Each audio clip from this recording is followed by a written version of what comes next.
Well, thank you all. Thank you. I want to really say three things. First of all, I want to thank several people. Secondly, I want to talk a little bit about the challenge that our team faced this year, and then introduce a little bit of the solution that they had. Thanks first to CCEW for having the vision to open this up to social entrepreneurship. I think certainly there was some risk in doing that, but I think it was an important step that we took. And thank you for supporting our project in selecting that. And thanks to all of the people that influenced that.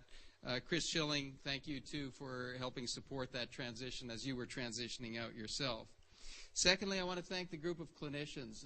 My dear friend Brad Ferris has been going to China for 10 years, and he started this whole vision.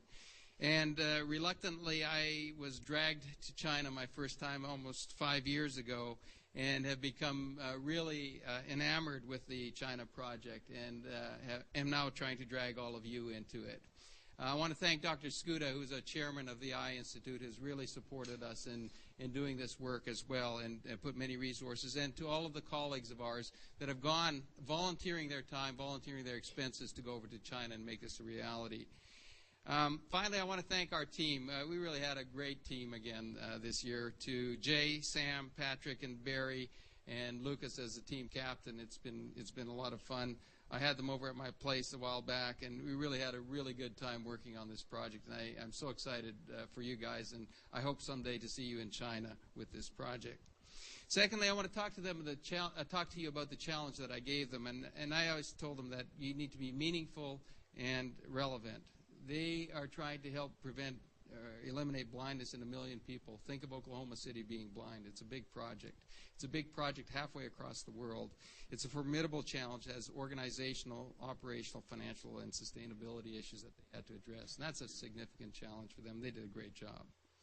I think they heeded President Bourne's call to action in his letter to America, the book that he wrote, and certainly they now extend this challenge to each of you and to all of us in how you view the world. So my perspective, I want to hand this over to the EyeChina team, changing the way we see the world. Thank you, Lloyd. Well, first of all, I want to make one thing very certain, and that is I'm grateful as well. And as a 1985 graduate of the University of Oklahoma, hearing these grade point averages, I'm thinking, boy, I don't know what I would have done if I had to get into this program in 1985 or sometime before then. So I want to express my thanks to all of you for ensuring that my degree has high value in the marketplace. I certainly spent a fair amount of time in the MBA program here, but I want to thank you for that. Now, there's something we need to do. I know all of you are sitting there that are the students, and you're like nervous Nellies, right? So here's what we're going to do. We're going to get up, all of you, and I'm doing this for my team. I'm kind of setting the stage here. I want all of you all to get up, every one of you that participated. Now, you're going to get up here in just a minute, and you're going to be giving a presentation. And one of the things we talked about in our time together is you have to find your voice, yeah? Is that right? So here on the count of 3, we're just going to get this over with. On the count of 3, we're going to go hoo-yah. All right, you ready?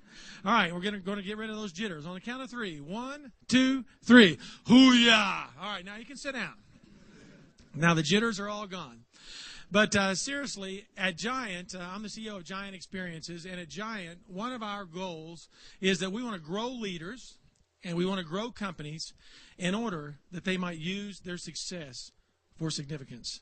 When Jeff asked me to be a part of this program and launching the social entrepreneurism project, I was all in. I was excited. As I travel the world with Giant Experiences, you would not believe, I was speaking to someone earlier, one of the faculty, social entrepreneurism isn't just a phenomenon in the United States. It is literally found in the developing world. It is found in China. It is found in Uganda. On Thanksgiving Day, I did a mentoring program with 8 Ugandan students that are literally interested in changing the fabric in their society, and they're going to be using social entrepreneurism.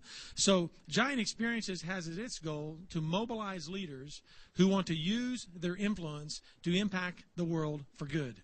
So it ought to be pretty easy for you to see why I would be interested in connecting with these students right over here, because as I see it, these are the folks that are going to be influencing the world and are going to be impacting society through business. Can you imagine that? something that we call social entrepreneurism.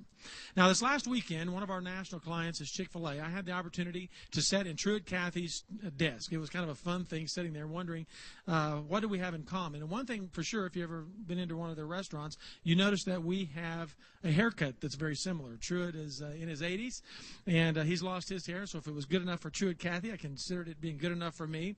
But as I sat there, I wandered around, and I noticed a safe on the wall. And on the wall, on the safe, it said secret sauce. And you nearly stole my speech, but I thought, okay, I'm going to keep it in.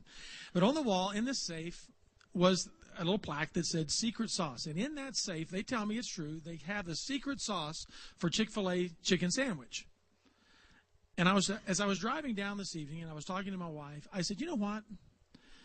The secret sauce for the University of Oklahoma, I truly believe, is the CCEW program.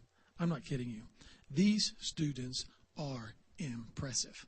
Quite frankly, I was intimidated after the first presentation. I thought, man, what it must be like. The standard, the bar has been raised. I'm glad I'm not in school now. I'm not sure where I'd be. I certainly wouldn't be in the CCEW program based on the talent that I saw. So, for any of you who have students involved in it, any of you who are faculty, kudos, applause. Jeff, Daniel, Rod, Mariana, class act. And all of you are absolutely fantastic.